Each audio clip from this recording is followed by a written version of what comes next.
बिस्मिल्लाहिर्रहमानिर्रहीम। अस्सलाम वालेकुम। आप देख रहे हैं 1 bye 1 news HD।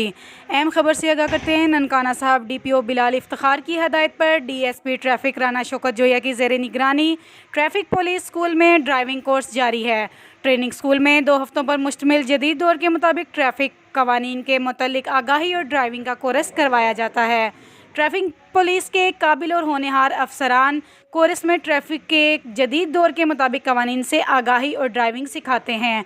Training school में पास होने वाले उम्मीदवारान को ड्राइविंग लाइसेंस के हसूल में ना सिर्फ आसानी होती है बल्कि इनको ट्रैफिक पुलिस की तरफ से जारी करदा असनाद भी दी जाती हैं, जो कि इनके ट्रैफिक स्कूल में हासिल करदा ट्रेनिंग का मुँह बोलता सबूत है।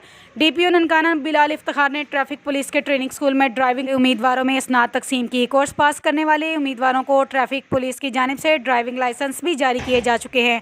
असनाद हासिल करने वाले तमाम उम्मीदवारों में DPO बिलाल इफ्तिखार के इस एहसन इकदाम को सराहते हुए खुशी का इजहार और इजहार तशक्कर किया। पर DSP ट्रैफिक राना शौकत जोई और incharge training school inspector Numan भी मौजूद थे। DPO ननकाना का कहना है कि ट्रैफिक पुलिस का ट्रेनिंग स्कूल अवामुल नास को ट्रैफिक कवानीन और ड्राइविंग लाइसेंस के हसूल का आसान जरिया है। उन्होंने मजीद कहा कि अवामी सर्विस और सहूलियात की फ़राहमी को यकीनी बनाने के लिए नई इस्लाहात का सिलसिला जारी रहेगा। मजीद खबरों के लिए देखते रहिए हमारा चैनल 1 बाय 1 न्यूज़ HD। ताज़ा तरीन अपलोड्स की नोटिफिकेशन हासिल करने के लिए हमारे चैनल को सब्सक्राइब करें और साथ में दिए गए घंटी के निशान को दबाएं।